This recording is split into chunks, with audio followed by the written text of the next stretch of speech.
Before watching the video, don't forget to subscribe the channel and enable bell notification to never miss an update from us. Hello everyone and welcome to Entri channel. This is Ashima and in this video we're going to talk about G20 Summit 2020.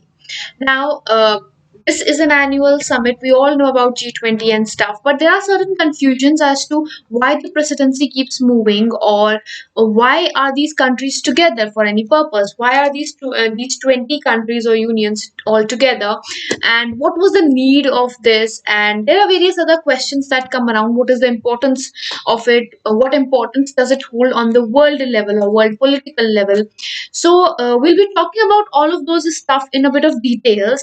This video is going to cover your basics about it to the advanced. Basic to advanced meaning that we will be talking about the formation of G20. We'll be talking about what G20 is and stuff like that. So what's and whys we're going to cover, and then we're going to cover some things about the recent and certain things about the facts that are regarding the G20 and the summit of G20, right? So this is majorly G20 and the summit of 2020, right? So without wasting much of the time, let's begin and have a general view over the current scenario. So the G20 which we see today, is it how it was earlier? No, there have been various changes that have taken place. There have been various formations that have taken place. There are various countries that have joined. There are various practices that have been left behind and new practices evolved. So first of all, it used to be G7, right, which was Canada, Germany, France, Italy, Japan, UK, and USA, right? Then Russia joined it and it became a group of 8 countries called G8. So there is a G7, a group of 7 countries. Then there is a G8, which has Russia also. And then there is G20. So these are the 3 groups that hold an importance of certain aspect when it comes to Gs. So G7, G8, and G20. So in G20, who is there? G7 are there. Russia is there, and there are other countries like India, Argentina, Australia, Brazil, European Union, China, Indonesia, Mexico, Saudi Arabia, South Africa, South Korea, and Turkey. This makes it a total of G20 countries, which means 19 countries are there, and apart from that, there is European Union. Overall, making it 20 countries. Right, so this is about G20, that what G20 exactly is if we talk about the perspectives of G20. Now, how has it come into force? Why was it required? So, the idea behind the requirement of it comes from the origin of the formation of it. Right. So first we'll talk about the formation. Earlier it was called Summit on Financial Markets and the World Economy. So these 20 countries came together, or the financial leaders of the countries came together. They used to organize this meeting of 20 countries. Why these 20 countries? Because globally it represents about 65% of the world population. So whatever decisions, whatever discussions happen in this G20 or the group of 20 countries, it affects 65% of the population worldwide, and it affects 79% of the trade worldwide. It also affects the economy of about 84%. So any difference that comes in the group of 20 countries, if they take a unanimous decision, that is going to affect about 84% of the people around the world.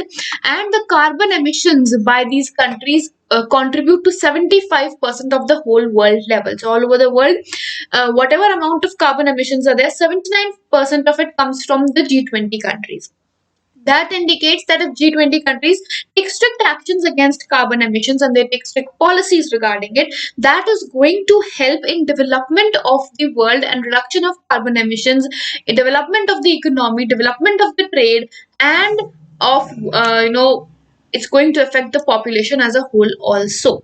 So this is the idea why these 20 countries are important, because they share more than about 70% of everything of the world.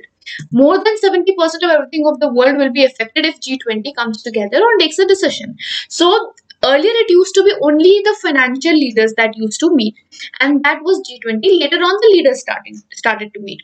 So if we take about how this all came together, this was in 1997-99 when the Asian financial crisis took place. It was a huge financial crisis, and at this time, a ministerial level forum was established by after the G7 invited both developed countries and developing countries. So after during this Asian financial crisis and so on, the G7 countries, as we had seen, they called in the developed countries, called in the developing countries, and together they decided that something needs to be done. So this was on a ministerial level. This was not on the leaders level, it was on the ministerial level. And that was when the finance ministers and central bank governors, they started to meet in 1999. So first meeting was in 1999 when this financial crisis was a bit of slowing. And at that time, these ministers, that is finance ministers and central bank governors, they used to meet. This became the seven countries of the G7 and certain countries from the developing and developed region.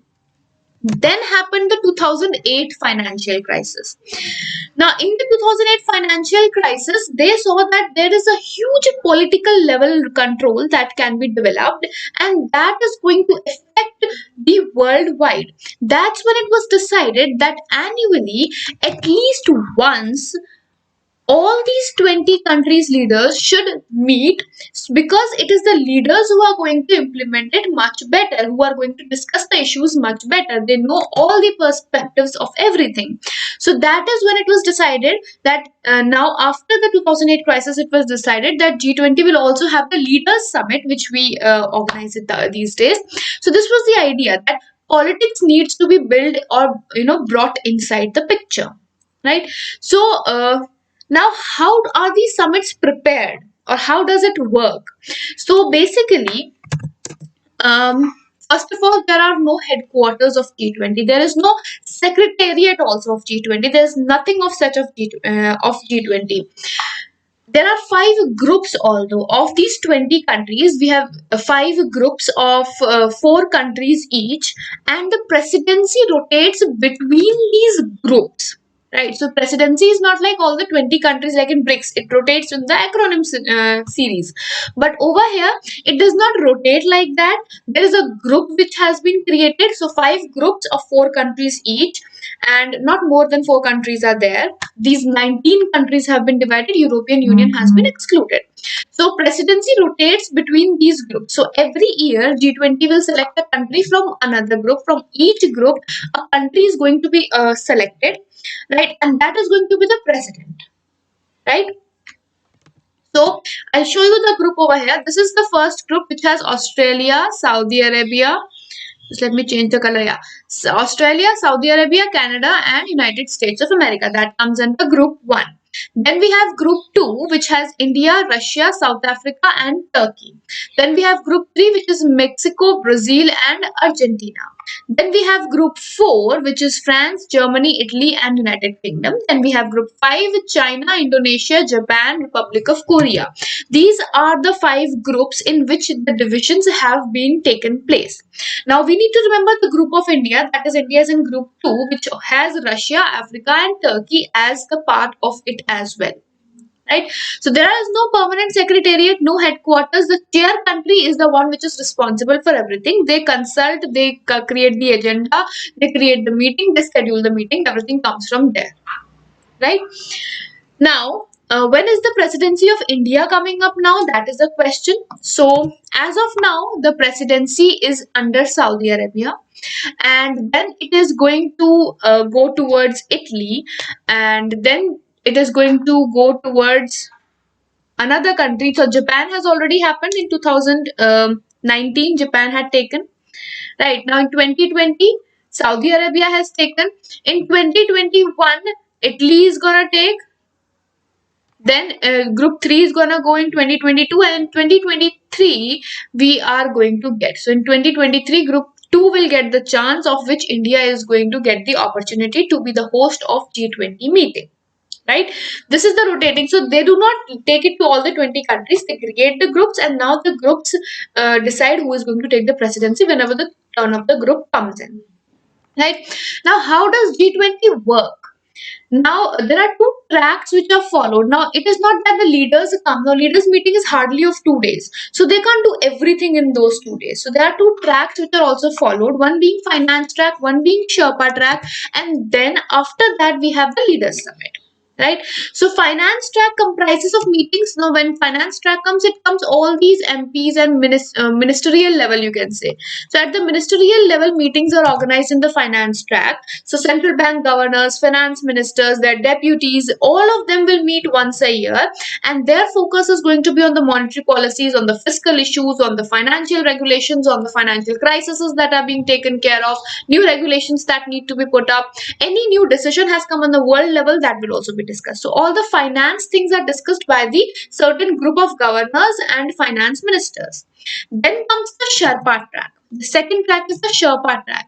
In this, it covers the other perspectives, that is the political engagement, corruption charges, terrorism, development, energy development, technological advancement. So all of these things are discussed by the Sherpa track, right?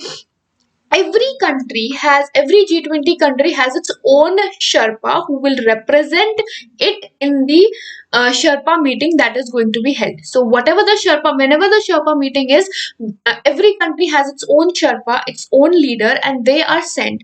They prepare the whole agenda for the meeting of leaders. That is, they will meet.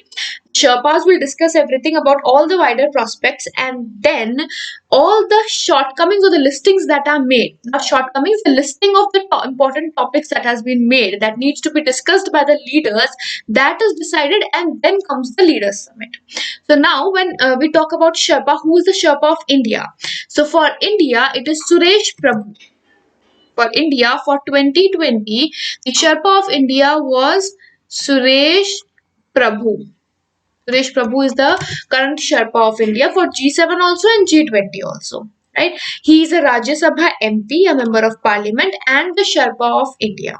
Right? This time it was a virtual meeting which was held for Sherpas also. This was a virtual meeting, the third Sherpa meeting, and Suresh Prabhu represented India on the perspectives of every point of view that is to be presented from the side of the government. Right?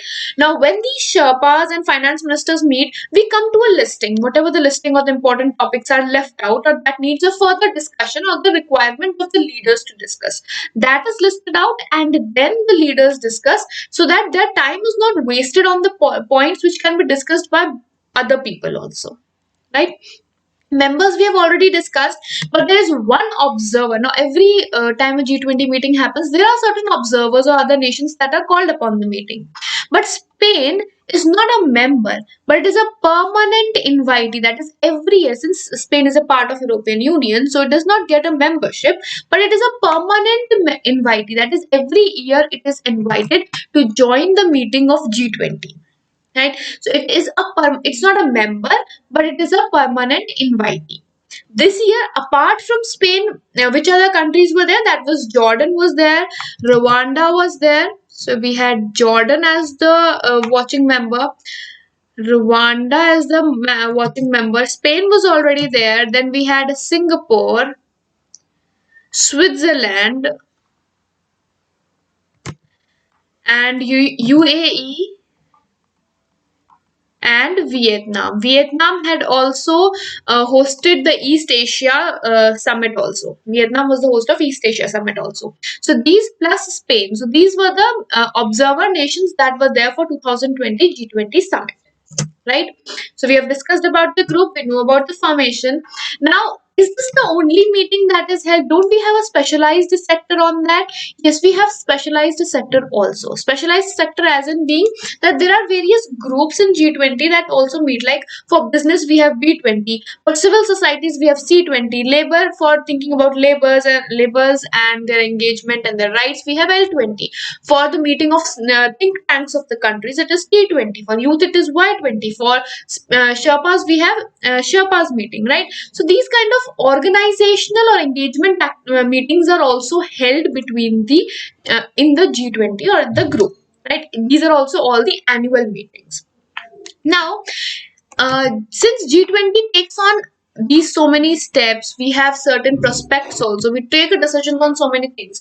So, are there any other international organization that are involved with us or with the G20 group or supporting the G20? Yes, there are other organizations also, like International Labour Organization is also a part of it. They give their suggestions, they give their policies, they can give ideas, they can share the ideas. We have International Monetary Fund also, which is a part of it. Then we have Financial Stability Board as a part of it, World Bank as a part of it, United Nations Group as a part of it, World Trade Organization. So there are various international organizations which are also a part of this group. Not exactly a member, but their advices are taken into consideration. They provide the advice whenever the organization or the group needs it, right?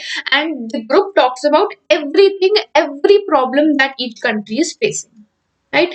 So for G20 this year, the major focus was obviously COVID. It was supposed to be, and that's what happened.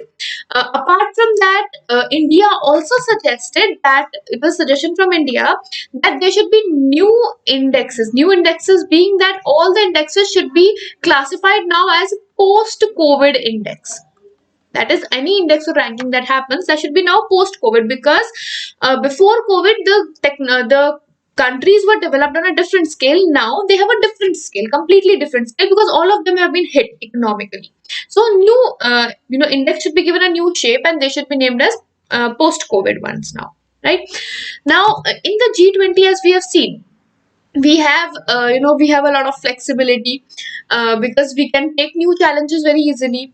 And it is very inclusive, because we can invite guests in G20. There are, presidency movement. There is no particular favoritism that can play the role. There is very coordination, because there are international organizations also which are a part of it. Then these are all the benefits of this, right? Emergency funding is also there. They can quickly take emergency funding in any case required. Communication is better, because it's just 20 countries talking about it. Both developed and developing countries are there. That means both the perspectives are taken into consideration. So there are a lot of good things about it. But what are the challenges that are being faced? One is no enforcement mechanism.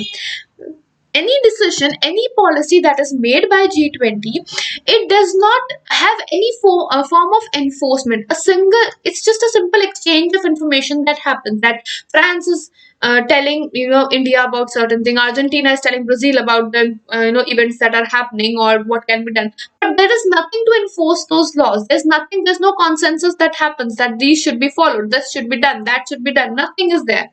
And there is no legal binding thing also. The countries are not bound. When any decision is taken place or any declaration is released, there is nothing such as legally binding that these countries have to follow those regulations. No, there is no binding on legality on any sort in this. So it's just kind of that G20 is there just for the advisory purpose and exchange of ideas, but there is nothing of enforcement, there is nothing of legality involved in G20, which makes it a challenge, because whatever the discussions happen, it is not binding the countries to it. So the whatever the new steps we are deciding, those steps do not get to be involved by all the countries. If it is forced, then it is going to affect more than 70% of the people. But the fact is that it is not being effectively enforced, right? For 2020, the presidency is with Saudi Arabia, and the meeting was supposed to be held in Riyadh, but it has not been held. Otherwise, it was held virtually because of the situation of COVID. So this time the theme was realizing opportunities of the 21st century for all. That is, all the opportunities that are available for 21st century, they should all be taken into consideration and thought upon and worked upon, right?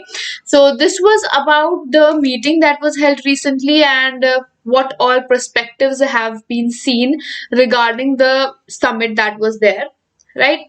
And if we talk about who was the leader of the summit, apart from the countries and all, now since it was Saudi Arabia who led, it is definitely the king of Saudi Arabia, that is Salman. Just